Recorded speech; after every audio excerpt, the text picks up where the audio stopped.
Muy bien, hermanos. Bueno, pues vamos a pasar a la palabra, si les parece. Y el primer versículo que vamos a leer esta tarde se encuentra en Génesis capítulo 3. Les invito a que vayan ya a esa parte de la Biblia a buscar ese texto. Y bueno, se me olvidó quitar la pizarra. Este fue el estudio que estuvimos dando el domingo pasado acerca de la bendición sacerdotal. Por si alguien dice, bueno, ¿y eso qué es? Bueno, eso fue de lo que hablamos el domingo. En esta tarde, pues estamos aquí, hermanos de Uruguay, de Ecuador, de Cuba, de Colombia, de Venezuela, en fin, de diferentes lugares, ¿no? Así que eso no es algo que podemos tener todos en común, porque hay de diferentes nacionalidades y hay hombres, hay mujeres, unos tienen una estatura, otros tienen otra, unos son más guapos, otros son más, en fin, no tan, bueno, el Señor sabe todo. Unos tienen un tipo de sangre, otros tienen otro tipo de sangre, unos tenemos unas huellas digitales, otros tienen otras huellas. Y en eso no vamos a ponernos nunca de acuerdo, porque aunque queramos es imposible. Pero hay algo que si miras a tu alrededor, a todos los hermanos que están a tu derecha, a tu izquierda, delante o detrás, todos en esta tarde tenemos algo en común. Yo sé que a lo mejor los más espirituales dirán, pues tenemos en común que tenemos una salvación en Cristo Jesús. Sí, por supuesto, hermano, eso sobra el decirlo, eso está claro. Pero hay algo que no nos hemos dado cuenta, es algo evidente, y es que todos los que estamos aquí estamos vestidos. ¿Sí o no? Cada vez que te pones una camisa, un pantalón, una falda o una chaqueta, aunque sea la más cara, la más moderna, la más hermosa del mundo, cada vez que te vistes, recordamos algo que pasó en el principio de los tiempos. Y vamos a leerlo en esta tarde. Se encuentra en Génesis capítulo 3. El libro del Génesis es un libro extraordinario, un libro precioso. Los dos primeros capítulos nos hablan del poder creador de nuestro Dios, cómo con el poder de su poderosa palabra, valga la redundancia, creó todo lo que existe, todo lo que nuestros ojos pueden ver, incluso lo que nuestros ojos no pueden ver, pero que fue creado con el poder de su palabra, animales, árboles, estrellas, planetas, incluido el hombre. Sin embargo, cuando vamos al capítulo 3, encontramos lo que alguien ha titulado la ruina, la ruina. Todo venía muy bonito, la creación, ¿verdad? Todo puesto en su sitio. Dios había suplido compañera idónea para el hombre, Dios había suplido los alimentos, Dios había suplido absolutamente todo, pero lamentablemente en el capítulo 3 todo cambia. Y a partir del capítulo 3 las cosas van a ser muy diferentes. Para el hombre, para la mujer, para los animales, para la creación, para el mundo espiritual, absolutamente todo cambia. Empezamos a leer, si queréis, a partir del versículo 1. Estamos en Génesis capítulo 3, versículo 1, donde dice, pero la serpiente era astuta, más que todos los animales del campo que el Señor había hecho. La serpiente, no dice Satanás. Este animal tenía una característica que la Biblia destaca. Dice que era astuta, y la palabra astuta y la palabra desnudo, que ahora vamos a leerla, es exactamente igual, solamente que se pronuncia diferente, pero se escribe exactamente igual. Ahora hablaremos de ello. La cual le dijo a la mujer, ¿con que Dios os ha dicho no comáis del árbol del huerto? Y la mujer le respondió a la serpiente, del fruto de los árboles del huerto podemos comer, pero del fruto del árbol que está en medio del huerto, dijo Dios, no comeréis de él, ni le tocaréis, para que no muráis. Entonces la serpiente le dijo a la mujer, no moriréis, sino que sabe Dios que el día que comáis, serán abiertos vuestros ojos, y seréis como Dios, sabiendo el bien y sabiendo el mal. Versículo 6. Vio la mujer que el árbol era bueno para comer y que era agradable a los ojos y árbol codiciable para alcanzar la sabiduría, y tomó de su fruto y comió, y dio también a su marido, el cual comió así como ella. Entonces fueron abiertos los ojos de ambos y conocieron que estaban desnudos. Entonces cosieron hojas de higuera y se hicieron delantales. Y oyeron la voz del Señor Dios que se paseaba en el huerto al aire del día. Y el hombre y su mujer se escondieron de la presencia del Señor Dios entre los árboles del huerto. Mas el Señor Dios llamó al hombre y le dijo, ¿dónde estás tú? Y él respondió, oí tu voz en el huerto y tuve miedo porque estaba desnudo y me escondí. Y dijo Dios, ¿quién te enseñó que estabas desnudo? ¿Has comido del árbol que yo te mandé que no comieses?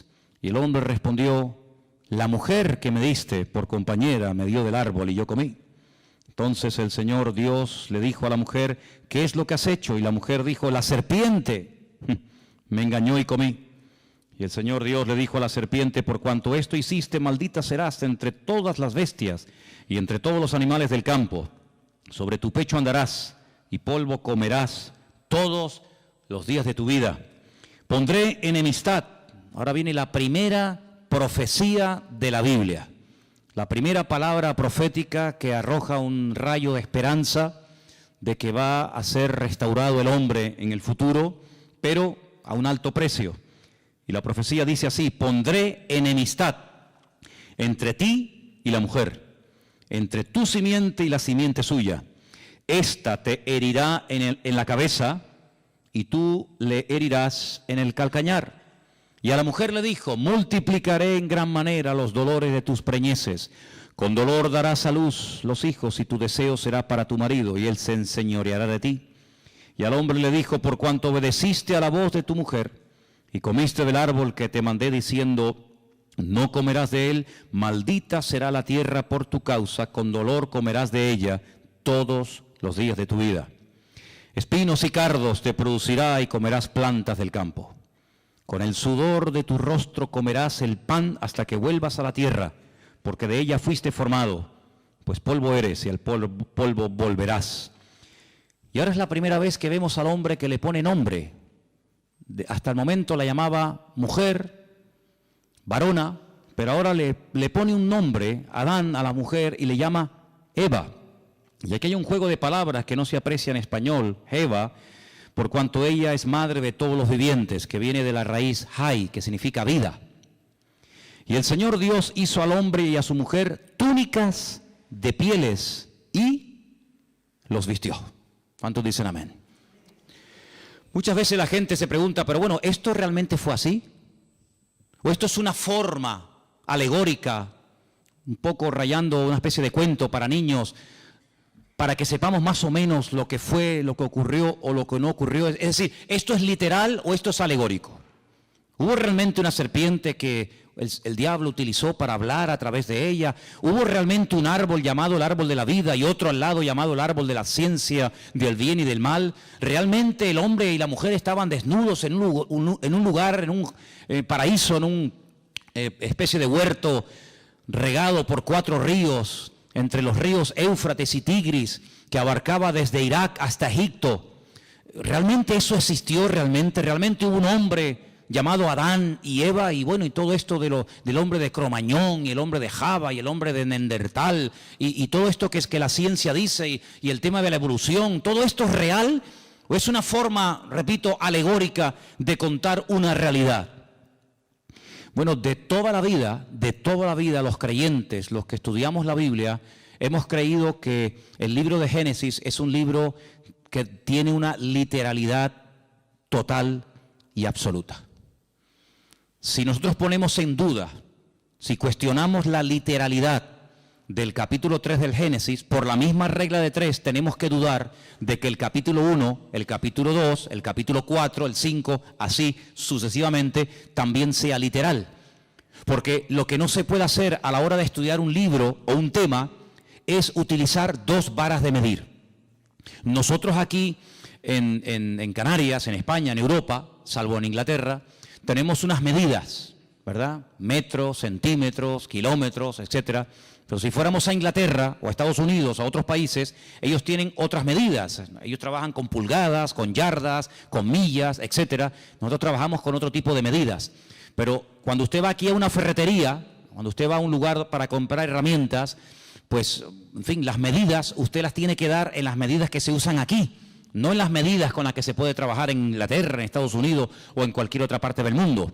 Cuando nos acercamos a la Biblia, no podemos decir, bueno, el capítulo 1, pues sí, hombre, es literal, porque tampoco me crea tanto problema, ¿no? El ver que Dios con el poder de su palabra, pues fue creando progresivamente una serie de cosas, ahí pues casi no hay problema, pero esto de la serpiente, del arbolito, que si comieron, que si no comieron, pues como choca un poco con nuestra especie de racionalidad, pues entonces decimos, bueno, esto tiene que ser algo alegórico, no puede ser algo real.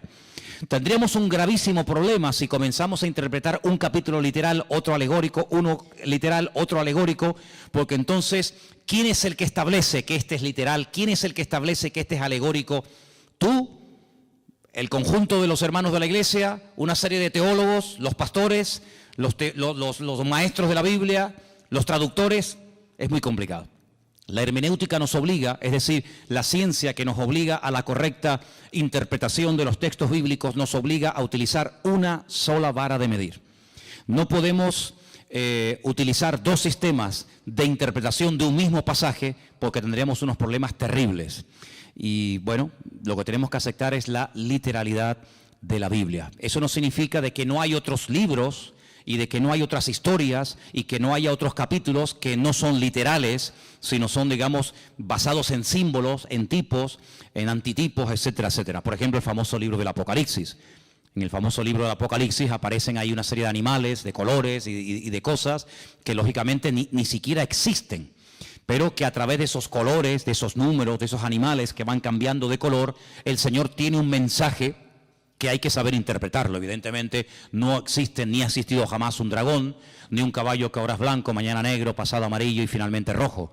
Todo eso tiene una razón de ser, pero es que el libro del Apocalipsis, salvo una parte del principio del libro, que son los mensajes a las iglesias del Apocalipsis, sabemos que el libro del Apocalipsis, un 90 o más del porcentaje del libro, es un libro profético, y el lenguaje profético es un lenguaje completamente diferente a un libro como, por ejemplo, el libro de los Hechos, que es un libro histórico. Entonces la historia no es alegórica, la historia es o no fue.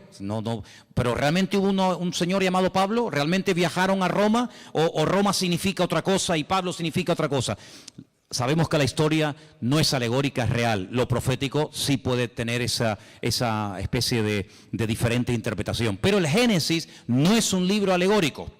No es un libro alegórico. Los únicos, escuchen bien esto, los únicos que interpretan alegóricamente no solamente el capítulo 1 y el 2 y el 3, sino todo el libro del Génesis, los únicos en la historia que lo hicieron, lo hacen y me temo que lo seguirán haciendo, interpretar alegóricamente el libro del Génesis, son los cabalistas. Cuando usted estudia la Cábala, pues en la Cábala todo tiene una explicación, nada es real, nada es literal, sino que hay cosas que tienen que ver con lo femenino, con lo masculino, etcétera, etcétera, pero no vamos a entrar en eso porque, ¿para qué? Por lo tanto, en el libro del Génesis lo que vemos es que Dios en los 2 primeros capítulos, Él crea todo lo necesario e imprescindible para que el hombre esté cómodo y para que al hombre no le falte absolutamente de nada. Le suple los alimentos, le suple su compañera, su esposa, etcétera, etcétera. Pero crea un hombre tan perfecto, tan perfecto. Recuerden que el hombre es una especie de representación, una especie de, no quiero utilizar la palabra clon para que no se me malinterprete, pero dice que fue creado a imagen y semejanza de Dios. Ya explicamos que Selen, Demut, que son las 2 palabras que se utilizan, no es en cuanto a aspecto físico, pero sí es en cuanto a capacidades, en cuanto a dotación. El hombre tiene unas capacidades muy similares a las de Dios. Puede elegir, puede, tomar decisiones, puede razonar, puede recibir órdenes, puede dar órdenes, etcétera, etcétera. Algo muy similar a la naturaleza y a la esencia de Dios, lógicamente con sus limitaciones, ¿verdad? Pero lo crea tan perfecto que le da la capacidad de poder rebelarse en contra de su Creador. ¿Por qué Dios lo hizo así? Bueno, eso se lo preguntaremos en su momento al Señor. Tal vez nosotros lo hubiéramos hecho de otra manera, pero no significa que el hecho de que Dios le haya dado, que haya dotado, que haya capacitado tanto a uno como a otro, tanto al hombre como a la mujer, con la capacidad de rebelarse contra su Creador, no significa ni mucho menos que Dios se equivocó o que Dios le hizo mal. Esa era la voluntad de Dios, y la voluntad de Dios, dice Romanos 12, es santa, agradable y perfecta. Y si así no fuera, entonces sí podríamos tachar o sí podríamos cuestionar a Dios de ser más que un Dios de amor, más que un creador de robots, un creador de clones, un creador de seres incapaces de rebelarse, sino que le aman y le obedecen, porque aunque quisieran dejar de amarle o dejar de obedecerle, no pueden, porque Dios no los ha capacitado para ser rebeldes. Todo lo contrario. El hombre se rebeló, el hombre le creyó más a lo que Satanás le decía que a lo que Dios dijo. Fijaros que en ningún momento, y esto es algo interesantísimo, hermano, en ningún momento Satanás cuestiona la existencia de Dios. En ningún momento dice cosas como Dios, ¿y ese quién es? Pero si Dios no existe, en ningún momento cuestiona Satanás la existencia de Dios, sino lo que cuestiona, lo que pone en tela de juicio, no es la existencia de Dios, sino las órdenes, las limitaciones que Dios ha puesto. Que Dios te ha dicho, luego ya Dios existe, lo da por hecho. Que Dios te ha dicho que si comes, que si desobedeces la orden que Él te ha dado, morirás. No le creas, no es verdad, no morirás. Lo que pasa es que Dios no te ha dicho toda la verdad y yo sí te la voy a decir. Fíjate qué tremendo, ¿eh? Es un atentado contra la mismísima esencia de Dios. La esencia de Dios es la verdad. La esencia de Dios es la verdad. Yo no lo voy a hacer ahora, pero si yo les trajera, que lo tengo por ahí fotocopiado, allí en el cuartito de la oración lo podéis ver, el capítulo 1 del Génesis, si comenzáramos a sumar una serie de palabras, continuamente en todo el capítulo 1 y en todo el capítulo 2, continuamente aparece, después de leer ciertas y determinadas frases o textos, la palabra verdad. Y lees y verdad. Y es como que el texto lleva la firma de Dios. Es como cuando vimos aquí, ¿os acordáis? Cuando vimos aquí la bendición sacerdotal que estudiamos el domingo, esta bendición diseñada, creada y enseñada por Dios al hombre, lleva la firma de Dios.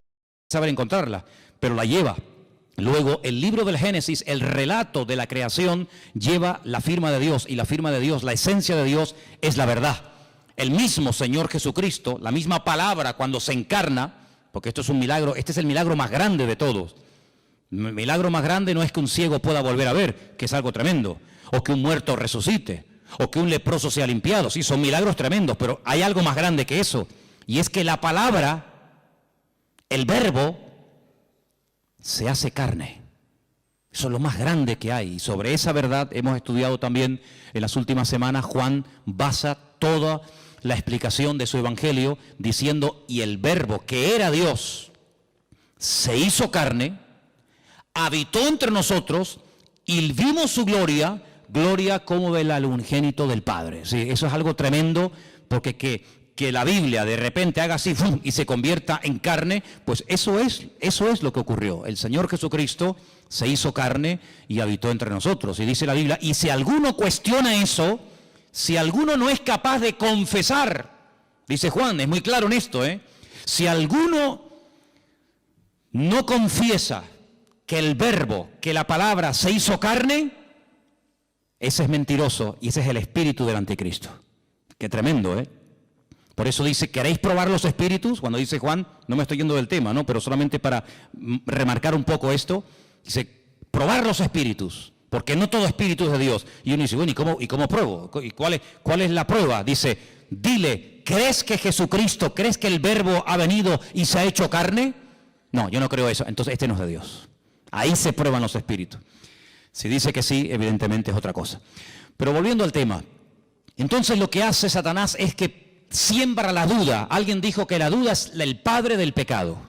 En cuanto una persona comience a dudar de que la palabra de Dios es la palabra de Dios, de que Dios existe o no existe, de que hay infierno o no, de que Dios es bueno o no tan bueno, en el momento en el que ese virus, ese veneno llamado duda, entre en tu vida, amigo, como no lo frenes y como no contrarrestes y ataques y neutralices ese veneno, ese virus con la verdad, porque la verdad es lo que mata la duda, eres hombre muerto.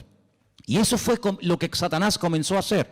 Él no cuestiona la existencia de Dios, ya lo haría en otros momentos de la historia, No te preocupes que el diablo tiene unas artimañas y tiene un montón de disfraces. En la Edad Media se puso uno, en la época de Adán y Eva se puso otro, y tiene muchos disfraces, y él va cogiendo el que más le conviene. En este momento no le convenía cuestionar la existencia de Dios porque, permítame la expresión, le saldría el tiro por la culata. Porque si alguien en esta vida sabía que había un creador y un Dios todopoderoso, ese era sin lugar a duda Adán y Eva, porque ellos no tuvieron ni padres, ni madres, ni suegros, ni suegras, sino que ellos eran producto de las benditas y poderosas manos de Dios. Por lo tanto, presentarse a ellos cuestionando la existencia de Dios hubiera sido un rotundo fracaso, porque ellos hubieran dicho, ¿cómo? Que Dios no existe, pero si hemos hablado con Él, hablamos todos los días con Él, y Él habla todos los días con nosotros. Nuestros cuerpos Él los creó. Yo me quedé dormido y cuando me desperté me encontré a Eva. El Creador me la entregó, por lo tanto por ahí el diablo iba mal. Pero emplea este arma favorita del diablo y es sembrar dudas. Sembrar la desconfianza en Dios. ¿Será verdad lo que Dios dijo? ¿Será verdad? ¿Funciona esto? ¿No funciona esto? Y entonces todos sabemos que esta persona desobedece, esta persona peca. Y fíjate qué curioso, lo primero que esta gente hace es sentir miedo, sentir vergüenza y esconderse del Creador con el cual antes hablaban y tenían una comunión tremenda. Cuando el Señor busca al hombre en el jardín del Edén y le dice, ¿por qué te escondes? Dice, porque oí tu voz y tuve miedo. ¿Tuviste miedo? ¿Y de dónde viene ese miedo?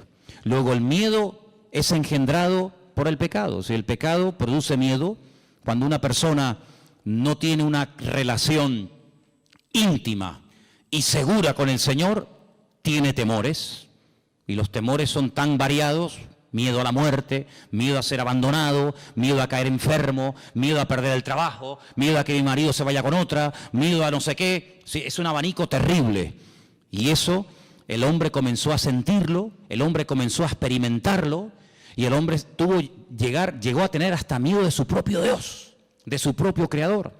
Y le dice algo tremendo, le dice, es que también me oculté de ti porque estaba desnudo. Ahora, yo les dije que en el versículo 1, en el versículo 1 de Génesis, 3:1 de Génesis, describe a la serpiente como una criatura astuta. La palabra astuta en hebreo es arum, arum.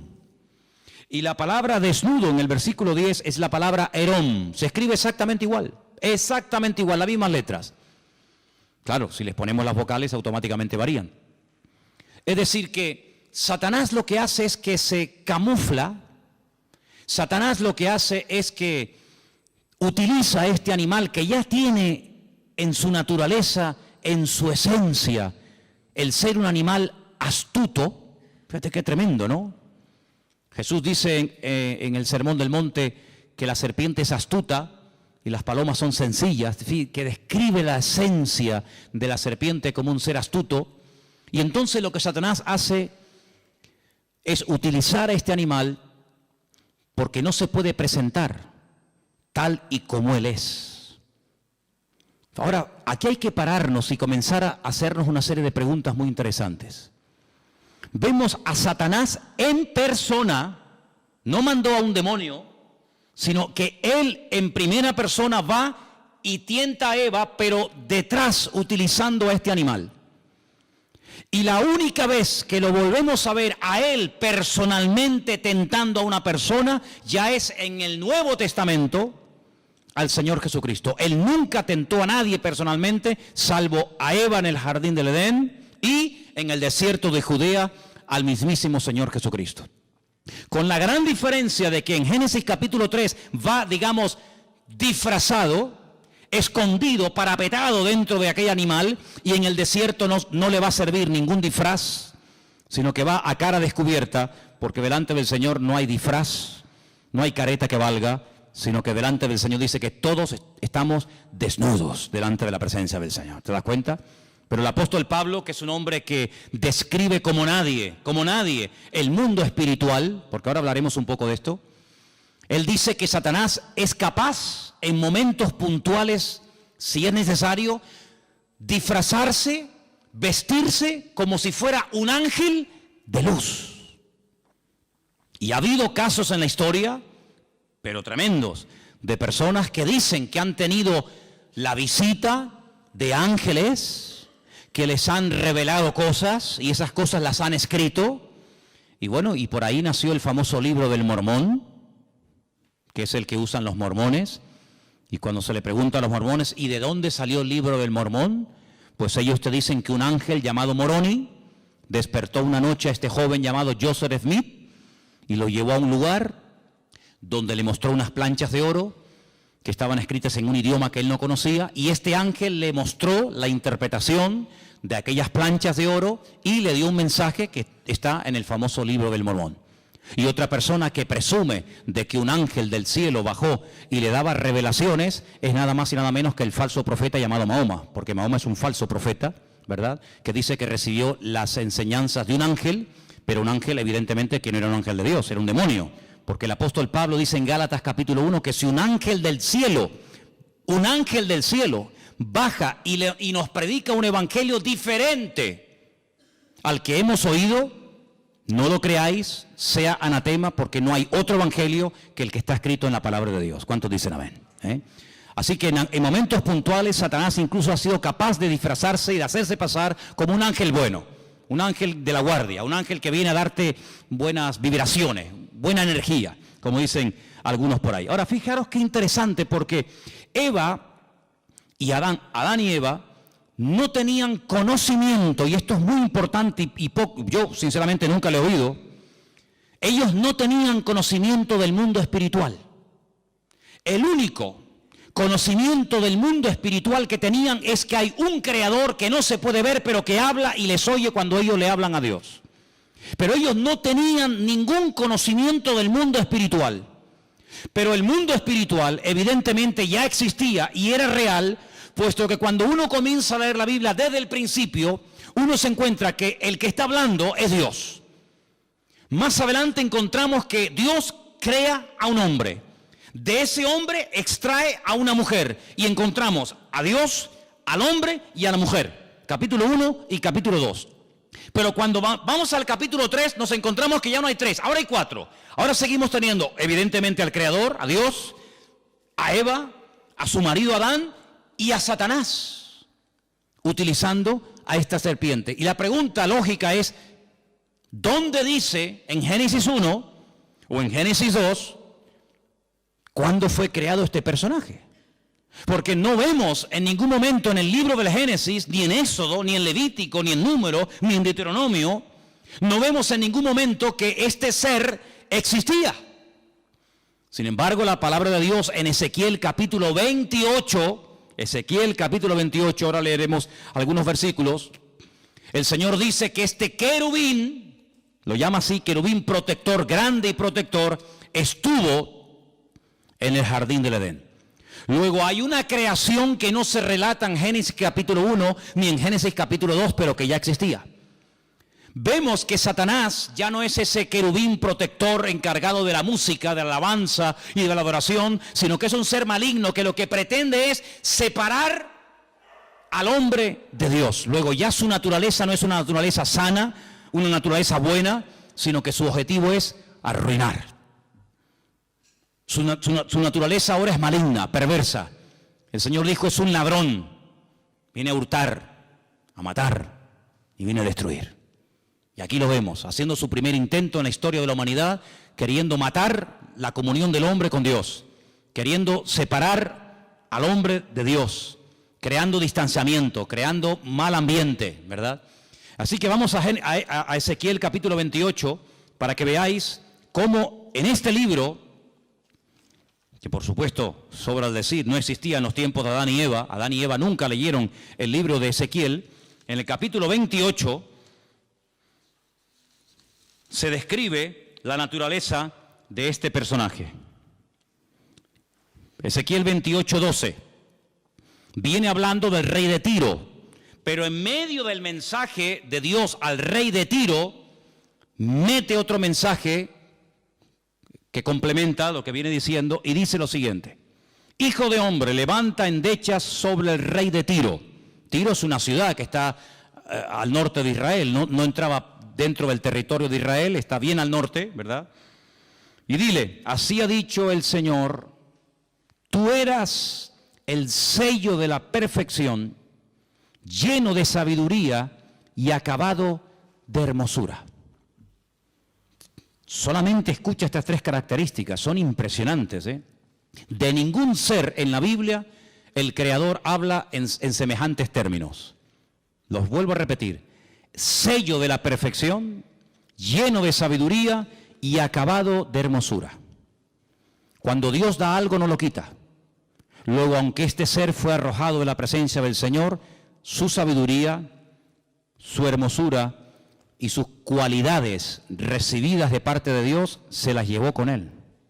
Pero ahora dice algo tremendo. En Edén, ¿cómo sabemos que ya no está hablando del rey de Tiro? Bueno, por sentido común. En Edén no estuvo nunca el rey de Tiro. El rey de la ciudad de Tiro nunca estuvo en Edén. Luego ya no está hablando del rey de Tiro, sino ahora dice, en Edén, en el huerto de Dios estuviste. Ay, amigo. De toda piedra preciosa era tu vestidura. Yo les voy a pedir un favor a partir de ahora. Cuenten las piedras preciosas que yo voy a comenzar a leer a partir de ahora, por favor. Cuéntenlas, ¿sí? En Edén, en el huerto de Dios estuviste. De toda piedra preciosa era tu vestidura. Empiezo. De cornerina, topacio, jaspe, crisólito, berilo, iónice, zafiro, carbunclo, esmeralda. Y luego el oro es otra cosa, ¿no? No es una piedra preciosa. Los primores de tus tamboriles y flautas estuvieron preparados para ti en el día de tu creación. Luego es un ser creado, no es un ser eterno. En el día de tu creación. Ese día de la creación no fue Génesis capítulo 1, porque allí no vemos cómo el Señor creó a este personaje. Pero evidentemente hay otro momento no relatado, no narrado en Génesis capítulo 1, donde evidentemente Dios tuvo que crearlo, porque Dios dice que este personaje al cual llama en el versículo 14, querubín grande y protector, hubo un día en el que fue creado por el Señor. Lo llama querubín grande, protector. Yo te puse en el santo monte de Dios. Allí estuviste, en medio de las piedras de fuego te paseabas. Pero esto no lo encontramos en Génesis 1. En el jardín del Edén no dice que era el monte de Dios. ¿Qué te parece? Luego está describiendo otro sitio. El jardín del Edén era el sitio para el hombre. Y hay otro sitio que se está describiendo aquí, que era el sitio donde Dios estaba, donde Dios vivía y donde estaba este personaje. Y sigue diciendo la Escritura, perfecto. Perfecto también es la palabra completo, ¿vale? La misma palabra shelem es igual para perfecto que para completo. Así que si quieren leer completo eras o perfecto eras, da igual. En todos tus caminos, desde el día, le vuelvo a repetir, que fuiste creado hasta que se halló en ti maldad. Amigo, a causa de la multitud de tus contrataciones fuiste lleno de iniquidad y pecaste. ¿Y ahora qué dice aquí? Por lo que yo te eché. ¿Quién lo echó? El Creador. Yo te eché. ¿De dónde? Del monte de Dios. Y te arrojé de entre las piedras de fuego, oh querubín protector. Y ahora lo vemos en Génesis capítulo 3, a este personaje que antes estaba en la presencia del Señor, ahora lo vemos en el jardín del Edén tentando a Adán y tentando a Eva. Qué tremendo, ¿no? Y dice aquí, se enalteció tu corazón a causa de tu hermosura. Increíble, cómo tenía que ser este personaje, ¿eh? Lo más hermoso. Corrompiste tu sabiduría a causa de tu esplendor. Yo te arrojé por tierra. Delante de los reyes te pondré para que miren en ti. Con la multitud de tus maldades y con la iniquidad de tus contrataciones profanaste tu santuario. Yo pues saqué fuego de en medio de ti, el cual te consumió y te puse en ceniza sobre a los ojos de todos los que te miran. Todos los que te conocieron de entre los pueblos se maravillarán sobre ti, espanto serás y para siempre dejarás de ser. Fíjate que lo llama querubín, pero la palabra querubín en Génesis 1 no aparece. La palabra querubín en Génesis 2 no aparece. La primera vez que aparece en la Biblia la palabra querubín, ahora vamos a decir que es un querubín, aparece en Génesis capítulo 3. Volvamos a Génesis 3, concretamente el último versículo. Génesis 3, el último versículo. Y dice así: echó pues fuera al hombre y puso al oriente del huerto del Edén querubines y una espada encendida que se revolvía por todos lados para guardar el camino del árbol de la vida. Luego, si Adán y Eva nunca habían oído en su vida la palabra querubines, cuando se presenta este personaje utilizando a esta serpiente astuta, ella no tiene ningún conocimiento del mundo espiritual. Ella no sabe lo que es un querubín, ella no sabe lo que es un serafín, ella no sabe quién es Satanás, ellos no saben nada. Pero ellos estaban capacitados para discernir que esta tentación, este ataque, no provenía de Dios. Primero, porque está contradiciendo a la palabra. Dios dijo: si comes, morirás. Y este me está diciendo que no moriré. Luego, ¿a quién le creo? ¿A mi Creador y a mi Señor? El que me ha creado, el que me ha demostrado que me ama, el que ha creado un mundo maravilloso para mí, o a este que no sé quién es y de dónde ha salido. Ahí hay un dilema y una tentación. Eso es lo que es ponerte entre la espada y la pared, decir: ¿a quién le creo? ¿A Dios o al horóscopo? ¿A lo que dice mi Señor en su palabra? ¿O a lo que dicen las noticias en la televisión? ¿A lo que dice el santero que echa las cartas y el brujo que no sé qué y no sé cuánto? ¿O le creo a mi Señor? Amigo, tú verás.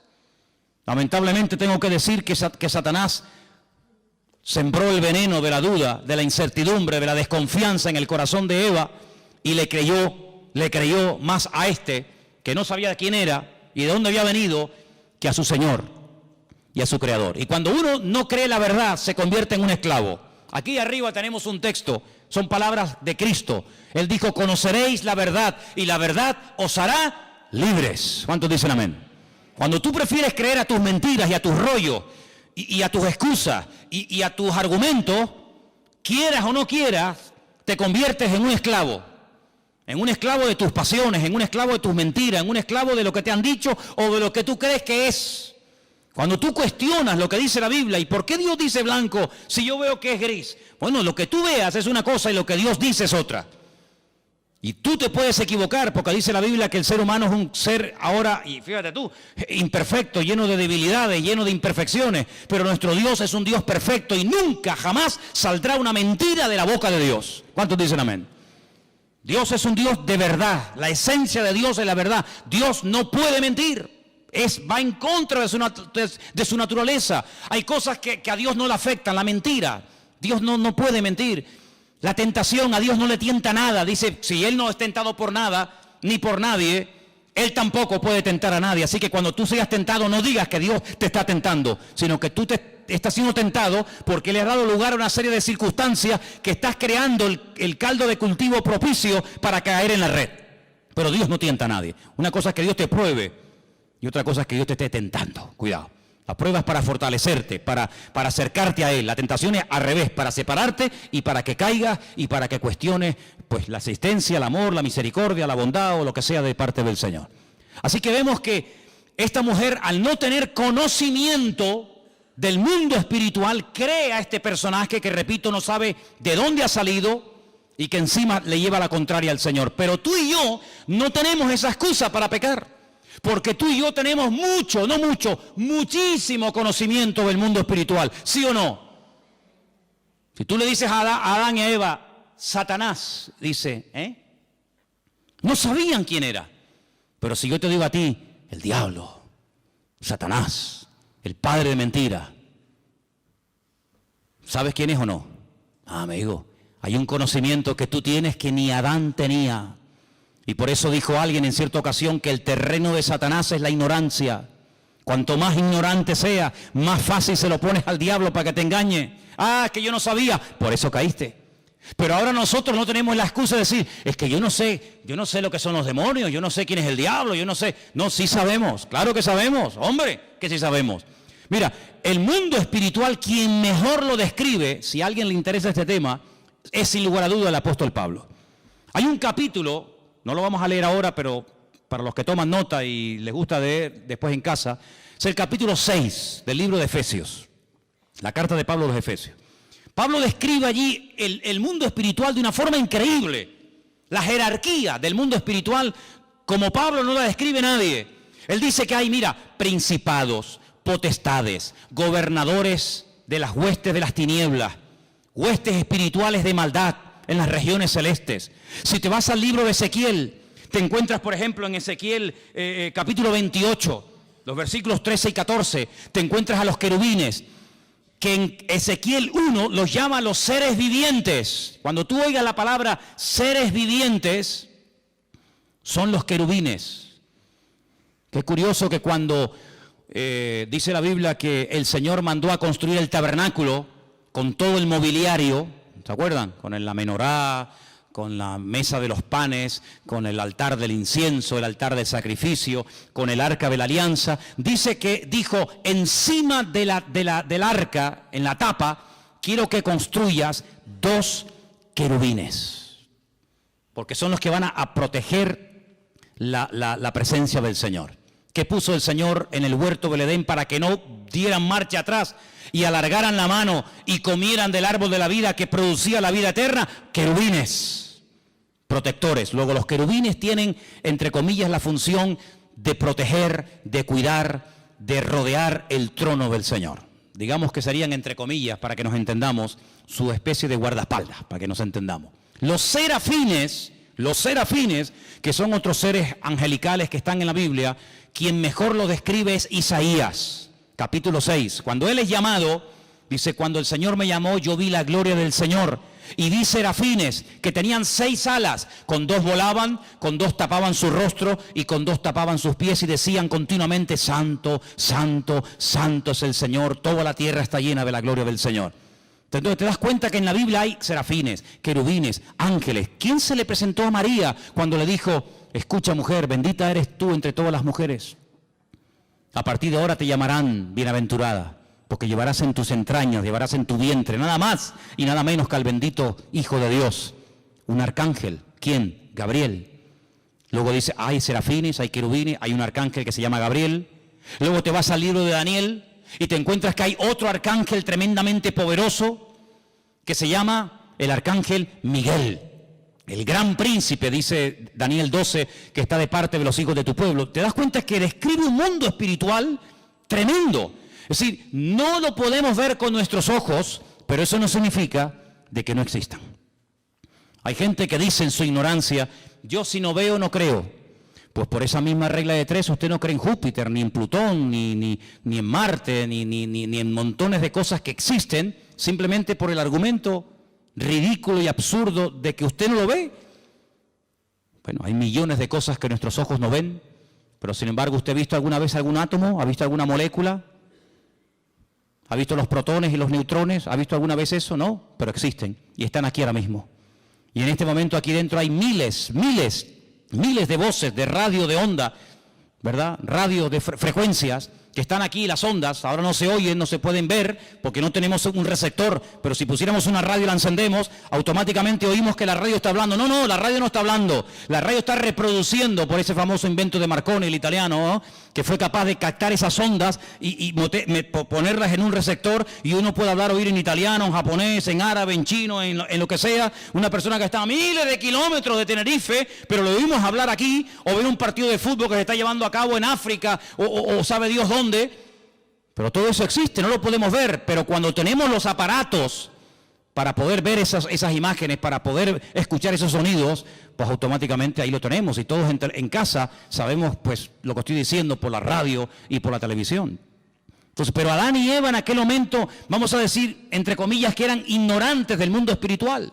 Ellos no sabían realmente lo que significaba todo eso, pero uno tiene que tener discernimiento, hermano. Cuando algo venga a su mente, cuando algo venga a su vida, que no está escrito en la palabra de Dios, descártelo, no lo crea, porque la palabra de Dios no se puede manipular, no hay que añadirle, no hay que ponerle. Si la palabra de Dios dice eso no se puede hacer, no le quiere dar la vuelta y decir sí, pero no hay pero que valga. El Señor cuando dice una cosa lo dice para nuestro bien. Y cuando el Señor dice el día que ustedes coman de este árbol, ustedes van a morir, aunque ustedes no entiendan el concepto morir, porque claro, Adán y Eva decían morir, ¿y eso qué es? ¿Qué es morir? ¿Tú sabes lo que es morir? No. ¿Y tú? Yo tampoco. Pero Dios dijo que si comemos morimos. Pero es que yo no sé lo que es la muerte. Yo nunca he visto ni siquiera un perro muerto en una carretera.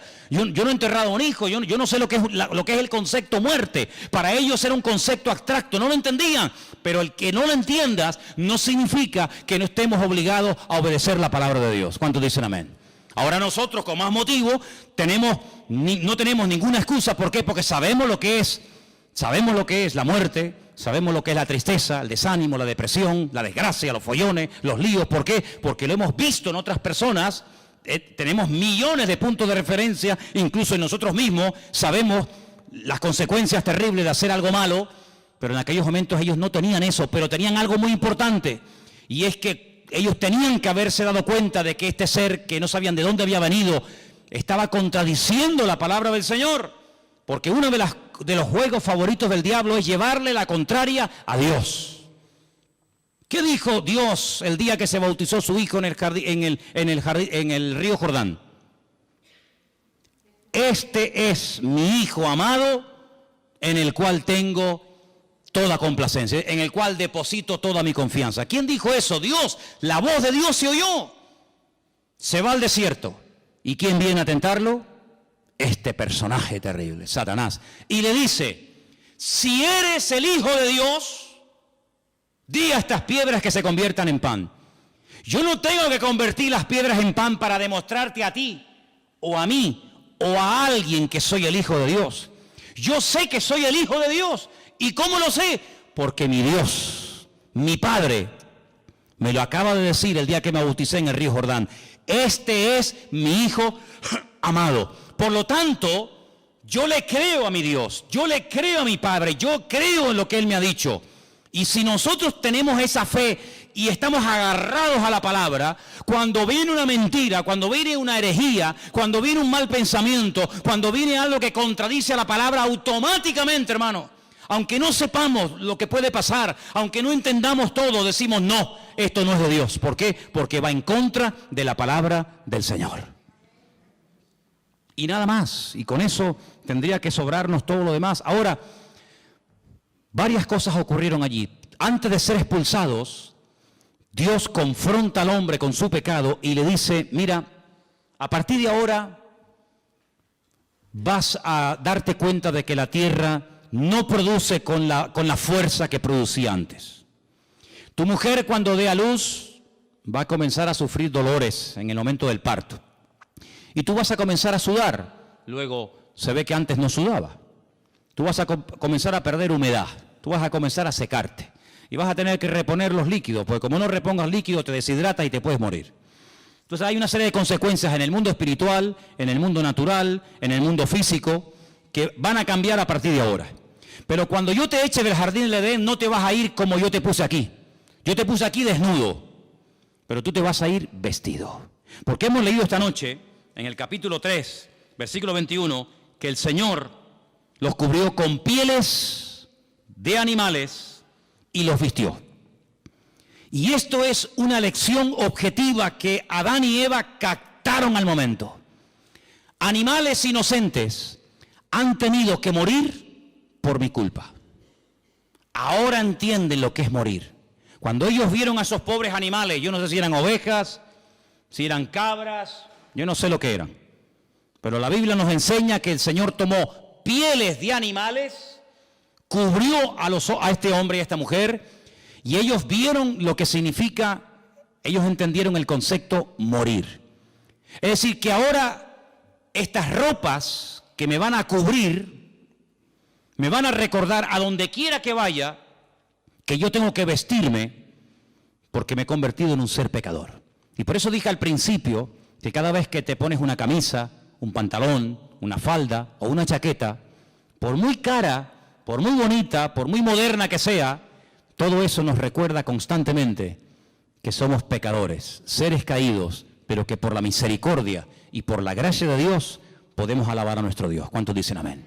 Así que la ropa no es ninguna bendición.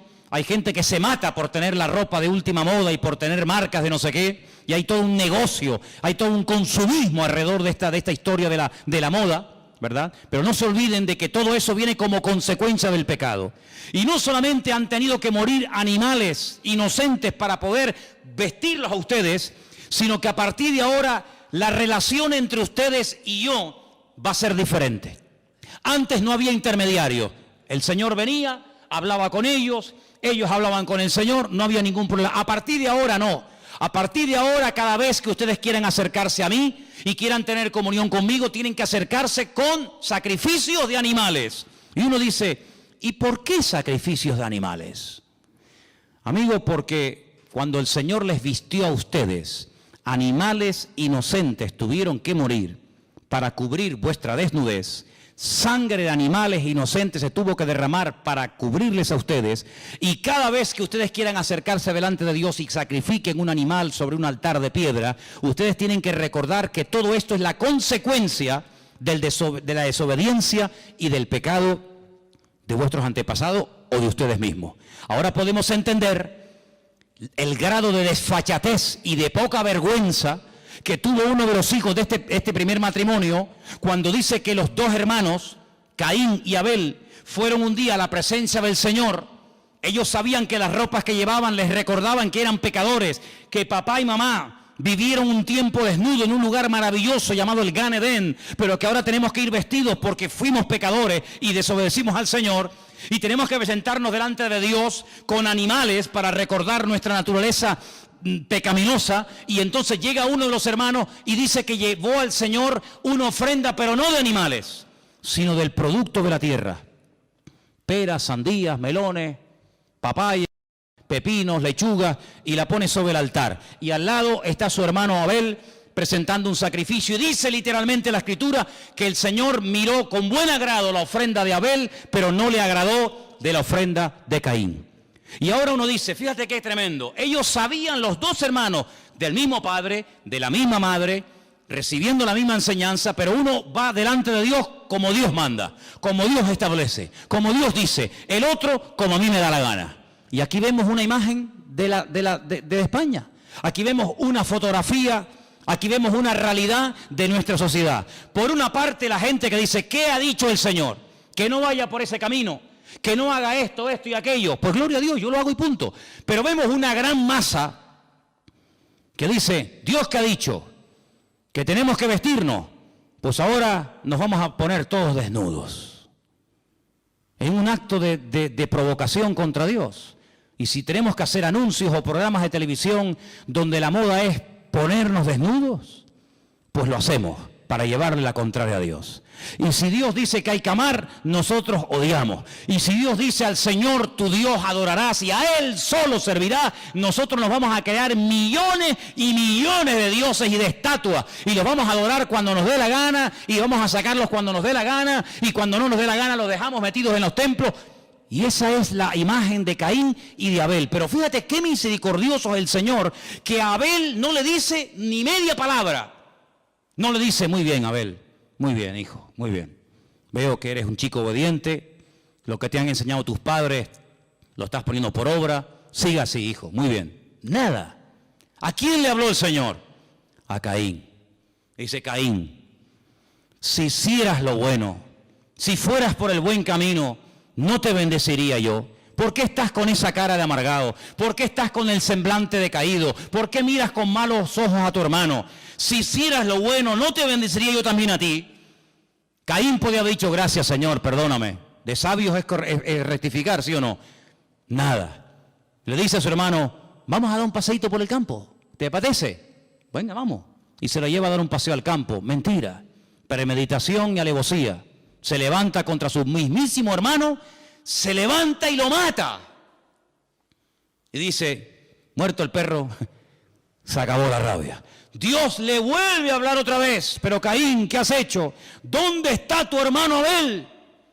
Y fíjate cómo le responde este personaje al Señor. ¿Y yo qué sé? ¿Y acaso yo soy guarda de mi hermano? Como diciendo, a mí qué me importa la vida de mi hermano. Pero Caín, ¿pero qué dices? Aunque lo quieras ocultar, aunque lo quieras disimular, aunque te quieras poner un disfraz como ya uno se lo puso y engañó a tu padre y a tu madre, la voz de la sangre de tu hermano Abel llama a mi presencia. Así que errante serás por toda la tierra, maldito serás y darás vueltas y vueltas y vueltas y no te sentirás a gusto en ningún lado. Estarás un día en el monte y quieres estar en la playa. Y cuando estés en la playa te quieres ir a la montaña. Y cuando es de día quieres que llegue la noche. Y cuando es la noche quieres que llegue de día. Y cuando hace frío, qué asco de frío. Cuando hace calor, que vas a ser un ser insatisfecho toda tu vida. Es lo que yo llamo el espíritu de Caín. Nada te agrada, nada te llena. Siempre estás quejándote por todo, hasta por lo que tienes.